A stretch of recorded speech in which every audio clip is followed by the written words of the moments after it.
Saya harus mengatakan Islam itu agama neraka. Neraka di dalam melaksanakan perintah-perintahnya. Kenapa disebut neraka? Pertama, semua muslim pasti masuk neraka dahulu. Bahkan Muhammad itu neraka duluan. Quran surah ke-19 Maryam ayat 71 itu terangkai ya dengan ayat-ayat sebelumnya, ayat 70, ayat ke-69, ayat ke-68, bahkan ke ayat ke-67-nya.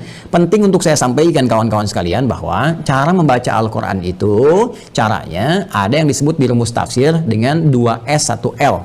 Ya, 2S 1L. 2S itu rumusnya siyak. Siyak itu ayat yang sedang kita baca. Ya, misal kita sedang baca nih Quran surah Maryam surah 19 ayat 71. Kemudian kita lihat lagi setelah siyak apa? Ya, sibak. Hubungkan dengan ayat sebelumnya. Ada nggak korelasinya? Apakah ini satu kesatuan? Ya, dari ayat sebelumnya nyambung nih mengisahkan tentang kisah tertentu. Ini loh muaranya seperti ini.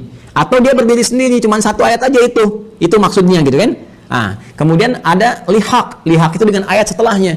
Ayat 72-nya, ya, kemudian sampai seterusnya sampai ke An-Nas. Bahkan nanti ayat 71 nyambung dengan ayat 70-nya dengan sebelumnya sampai dengan Al-Fatihah. Kemudian digali lagi sampai dengan ke An-Nas. Jadi nggak bisa kita melihat satu ayat misalnya satu ditafsirkan begitu.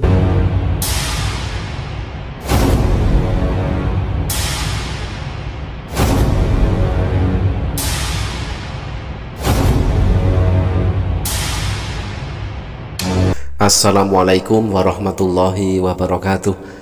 Teman-teman, berjumpa kembali di Bintang Mu'alaf Channel.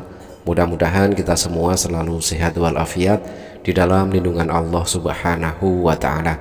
Kesempatan kali ini kita akan tampilkan sebuah fitnahan datang dari pendeta Saifuddin Ibrahim, yang mana tuduhan basi itu selalu diulang-ulang. Fitnah basi andalan para misionaris ketika menuduh semua umat Islam masuk neraka dengan mencatur dan menafsirkan ayat secara serampangan, yaitu ayat di dalam Al-Quran surat Maryam ayat 71. Nah teman-teman, bagaimanakah videonya? Mari kita simak selengkapnya.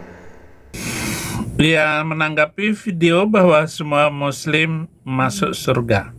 Saya tidak percaya dengan omongan siapapun termasuk Nabi Muhammad yang mengatakan semua muslim masuk surga, karena bertentangan dengan kitab sucinya sendiri.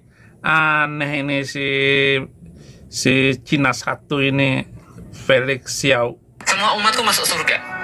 Semua umatku masuk surga. Kullu ummati yadkhulunal jannah. Sesungguhnya setiap umatku mereka semuanya masuk surga. Kata Rasulullah, illa man aba, kecuali yang nggak mau. Para sahabat kaget, emang ada yang nggak mau ya Rasulullah? Ada, kata Rasulullah. Siapa? Mereka yang menolak sunnah-sunnah saya. Mereka yang tidak menyukai sunnah-sunnah saya. Apa maksudnya sunnah? Pilihan-pilihan yang saya buat dalam hidup saya. Sehingga ketika mereka tidak menepati itu, ya tidak ada hak bagi mereka surganya Allah. Semua umatku masuk surga. Semua umatku. Jika Nabi Muhammad. Ini kebohongan Felix Xiao yang bertentangan dengan ayat-ayat kitab Al-Quran. Teman-teman, itulah tadi ya sebuah video dari Ustadz Felix Xiao diputar oleh Saifuddin Ibrahim, dan kelihatannya akan dijawab oleh Saifuddin Ibrahim. Tetapi kita luruskan dulu ya, biarlah si Saifuddin Ibrahim tidak percaya, tidak ada masalah dengan itu ya. Tetapi yang ingin kita luruskan adalah sebuah fitnahan datang dari Saifuddin Ibrahim ketika dia mengatakan bahwa dalil itu bertentangan dengan ayat di dalam Al-Quran. Oke teman-teman, hadis yang berbunyi kullu ummati yadkhulunal jannata illa man aba, itu adalah semua umatku akan masuk surga. Ini adalah hadis yang sahih, namun diikuti dengan pengecualian, kecuali orang yang enggan. Illa man aba, orang yang enggan adalah mereka yang tidak taat kepada Rasulullah Shallallahu Alaihi Wasallam. Saya mau menjelaskannya. Saya harus mengatakan Islam itu agama neraka. Neraka di dalam melaksanakan perintah-perintahnya, kewajiban-kewajibannya yang begitu belerot. Banyak kan kewajibannya daripada haknya. Haknya nggak jelas, kewajibannya apa, begitu.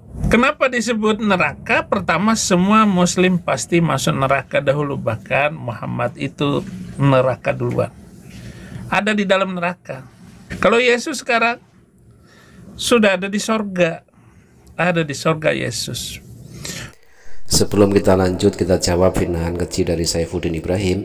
Kita akan komparasi ucapan dari Saifuddin Ibrahim dengan kitab Talmud Gitin 57a. Seandainya Saifuddin Ibrahim tahu ayat ini, pasti dia akan terguncang keimanannya, teman-teman. Wa im minkum illa wariduha kana ala rabbika hatmam maqdiya. Dan tidak ada seorang pun di antara kamu kecuali akan masuk neraka. Dikatakan oleh Saifuddin Ibrahim masuk neraka, padahal di dalam ayatnya mendatangi. Jadi sangat jelas di sini Saifuddin Ibrahim sudah menipu, teman-teman. Dan itu sudah ditetapkan, sudah sebuah ketetapan Tuhanmu bagi yang sudah kehendak pasti masuk neraka. Tsumma nunajjil ladzina taqaw wa nazaruz zalimina fiha jithiya. Kemudian kami akan menyelamatkan orang-orang yang bertakwa dan membiarkan orang-orang zalim di dalam neraka dalam keadaan berlutut. Jadi semua pasti masuk neraka dan akan dipilih yang bertakwa dilepaskan. Nah, pertanyaan saya, apakah nabimu itu bertakwa enggak? Dia nggak bertakwa, banyak sekali kelakuan-kelakuannya yang di luar normal kenabian dan di luar normal kemanusiaan. Teman-teman, kebodohan daripada Saifuddin Ibrahim akan kita bongkar ya. Quran surat Maryam atau surat ke-19 ayat 71, dan tidak ada seorang pun daripadamu melainkan mendatangi neraka itu, hal itu bagi Tuhanmu adalah suatu kemestian yang sudah ditetapkan. Nah, ayat tersebut sering dipakai oleh para misionaris, para orientalis untuk menyerang umat Islam ya. Mereka memelintir penafsiran ayat tersebut tanpa mau melihat ayat sebelum dan sesudahnya. Teman-teman, sekarang kita akan jawab fitnahan dan tuduhan dari Saifuddin Ibrahim ya.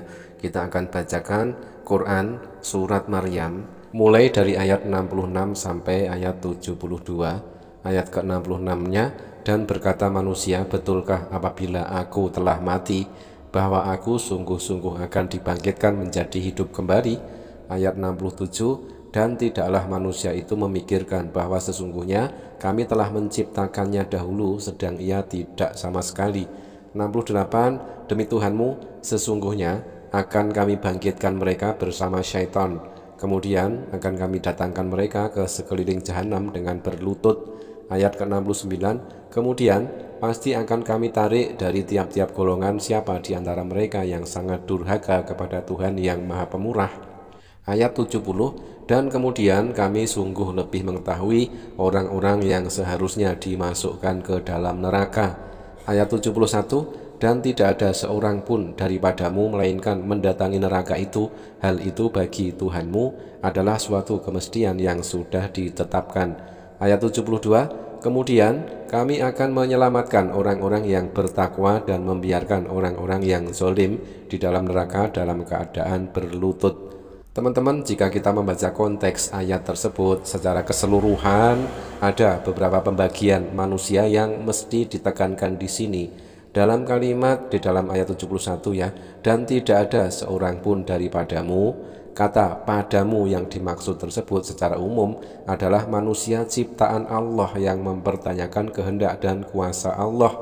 Itu ada di dalam ayat 66 sampai ayat 67. Tapi secara khusus padamu yang dimaksud adalah manusia yang sangat durhaka kepada Allah, terdapat di dalam ayat 69. Dan manusia yang sudah seharusnya dimasukkan ke dalam neraka dalam pengetahuan Allah, tertulis di ayat 69 dan 70. Jadi jelasnya Allah tidak akan memasukkan semua manusia ke dalam neraka. Tetapi kalau orang-orang yang telah menyekutukan Allah sudah pasti masuk neraka dan kekal di dalamnya. Sebagaimana yang tertulis di dalam Al-Quran surat Al-Ma'idah ayat 72, sesungguhnya orang yang mempersekutukan sesuatu dengan Allah, maka pasti Allah mengharamkan kepadanya surga dan tempatnya ialah neraka. Tidaklah ada bagi orang-orang zalim itu seorang penolong pun. Nah, sekarang kita cermati Quran surat Maryam ayat 71 yang merupakan sumber ketidakpahaman dari si Saifuddin Ibrahim, sehingga si Saifuddin Ibrahim menuduh dan memfitnah seperti itu ya. Itu adalah bentuk dari kesongongan Saifuddin Ibrahim. A'udzubillahi minasyaitonirrajim. Bismillahirrahmanirrahim. Wa in minkum illa waridhuha kana ala rabbika hatman maqdiyya. Dan tidak ada seorang pun daripadamu melainkan mendatangi neraka itu. Hal itu bagi Tuhanmu adalah suatu kemestian yang sudah ditetapkan. Nah, di dalam ayat tersebut Allah memakai kata wariduha yang berarti mendatanginya, atau dengan kata lain melewatinya. Melewati belum tentu masuk, sebab jalan menuju surga itu ada sebuah jembatan yang namanya Shiratal Mustaqim, dan semua manusia akan meniti jembatan tersebut, termasuk orang kafir, khususnya Saifuddin Ibrahim. Nah, yang selamat dan tidak akan jatuh ke dalam neraka hanyalah orang-orang yang bertakwa. Orang yang bertakwa akan diselamatkan dan tidak akan menyentuh api neraka. Jadi jelasnya Allah memakai kata wariduha yang berarti mendatangi atau melewati. Ini berlaku untuk semua manusia, karena semua manusia akan mendatangi neraka dalam arti meniti jembatan atau sirat yang berada di atas neraka. Jelasnya bukan berarti semua manusia akan memasukinya atau berdiam diri di dalam neraka tersebut, sebab pada ayat berikutnya sudah sangat jelas tertulis, kemudian kami akan menyelamatkan orang-orang yang bertakwa dan membiarkan orang-orang yang zalim di dalam neraka dalam keadaan berlutut. Para misionaris, khususnya Saifuddin Ibrahim, begitu gemar membuat penipuan dan fitnahan dalam hal ini dengan cara tidak mengutip ayat-ayat selanjutnya. Orang beriman dan bertakwa akan dapat melewati sirat tersebut dan tidak akan mendapat siksa atau api neraka sedikit pun, serta akan selamat. Berbeda dengan orang kafir dan zalim yang akan gagal melewati sirat tersebut dan akan terjatuh masuk ke dalam neraka. Ini ayat sering kali digunakan sebagai klaim paling favorit, khususnya oleh kalangan orientalis juga misionaris, sering dipakai, ditebarkan dan memberikan kesan bahwa ada nih Islam ini agamanya tidak memberikan apa-apa, nggak memberikan manfaat, karena nanti percuma juga masuk Islam, karena ada satu ayat di Al-Quran, yaitu Quran surah 19 Maryam ayat 71 yang mengatakan semuanya pasti akan ke neraka, jadi nggak akan selamat, sehingga itu perlu juru selamat. Nah, ini gambaran semacam ini, gambaran yang penting untuk kita luruskan. Tapi kita memang memahami, karena kebanyakan mereka memang tidak mengerti Al-Quran, ya, tidak membaca dengan baik, tidak memahami. Untuk itu kita ajarkan supaya mau belajar. Quran surah ke-19 Maryam ayat 71 itu terangkai ya dengan ayat-ayat sebelumnya, ayat 70, ayat ke-69, ayat ke-68, bahkan ke ayat ke-67-nya. Penting untuk saya sampaikan kawan-kawan sekalian bahwa cara membaca Al-Quran itu caranya ada yang disebut di rumus tafsir dengan 2S 1L. Ya, 2S 1L. 2S itu rumusnya siyak. Siyak itu ayat yang sedang kita baca. Ya, misal kita sedang baca nih Quran surah Maryam surah 19 ayat 71. Kemudian kita lihat lagi setelah siyak apa? Ya, sibak. Hubungan dengan ayat sebelumnya, ada nggak korelasinya? Apakah ini satu kesatuan, ya, dari ayat sebelumnya nyambung nih mengisahkan tentang kisah tertentu, ini loh muaranya seperti ini, atau dia berdiri sendiri, cuma satu ayat aja itu maksudnya gitu kan? Kemudian ada lihaq, lihaq itu dengan ayat setelahnya, ayat 72-nya, ya, kemudian sampai seterusnya sampai ke An-Nas. Bahkan nanti ayat 71 nyambung dengan ayat 70-nya dengan sebelumnya sampai dengan Al-Fatihah. Kemudian digali lagi sampai dengan ke An-Nas. Jadi nggak bisa kita melihat satu ayat misalnya satu ditafsirkan begitu. Sekarang kita cek dulu teman-teman sekalian. Yuk, bahkan dari ayat 67, 68, 69, 70 sampai dengan 71, bahkan 72-nya kita bisa cek di dalamnya. Nah, ini rangkaian ayat ini sedang mengisahkan orang-orang yang sangat ingkar kepada Allah dalam kehidupan dunianya. Bahkan di ayat 69 yang tegas Allah mengatakan thumma lananzi'anna min kulli syi'atin ayyuhum ashaddu 'ala ar-rahmani 'itiyya. Ya, kata Allah, kelompok-kelompok yang keras ini saat di dunianya ini, yang keras membangkang kepada Allah, menyalahi perintah-perintah Allah Subhanahu wa taala, bahkan kalimatnya begini, indah sekali dalam Al-Qur'an. Ashaddu 'ala ar-rahmani 'itiyya. Ya, Allah telah menyampaikan kalimat diksi yang sangat indah, yang sangat luar biasa. Thumma lananzi'anna min kulli syi'atin ayyuhum asyaddu 'ala rahmani 'itiyya, sebelum sampai ke ayat 71-nya. Ya, Allah menyampaikan di ayat 69-nya, ya. Pertama ada diksi Ar-Rahman. Ya. Rahman itu kan sifat kasih yang tanpa batas diberikan bagi setiap hamba, ya, yang menghambakan dirinya kepada Allah sepanjang masih punya waktu kehidupan di dunia. Jadi masih umum nih, universal. Sifat Rahman Allah yang memberikan setiap hamba punya nafas, ya, punya rezeki yang Allah tetapkan.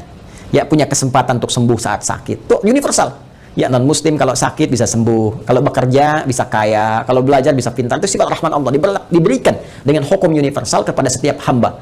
Ya, termasuk kepada orang-orang Islam yang mendekat, meningkatkan kebaikan dan sebagainya. Itu mencakup keseluruhannya. Ya, nanti ada rahim, sifat spesifik rahim, rahmat yang diberikan oleh Allah dalam nuansa akhirat kepada hamba-hamba yang mau bertakwa, yang mau beriman, mau meningkatkan amal soleh. Rahmat Allah dengan sifat rahim yang mengantarkan hamba-hamba itu ke surga. Rahman Allah saat di dunia diberikan pada semua kalangan untuk mau mendekat kepada Allah, termasuk memberikan pemberian taubat bagi hamba yang mau taubat dan hidayah bagi hamba-hamba yang mau kembali kepada Allah Subhanahu wa taala.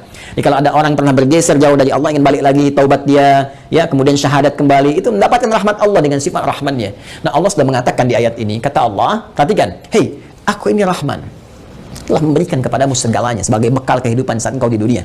Ya, engkau sakit aku sembuhkan. Engkau berbuat salah, aku maafkan. Engkau mau taubat, aku terima taubatmu. Engkau mau istighfar, aku ampuni. Engkau butuh, aku berikan jalan. Saat kau sulit, aku mudahkan." Melalui penjelasan dari Ustadz Adi Hidayat yang sangat gamblang, membantah fitnah dan tuduhan dari Saifuddin Ibrahim yang menyelewengkan penafsiran dari Al-Quran Surat Maryam ayat 71. Demikian teman-teman, mudah-mudahan bermanfaat. Jazakumullah khairan kasiron. Wassalamualaikum warahmatullahi wabarakatuh.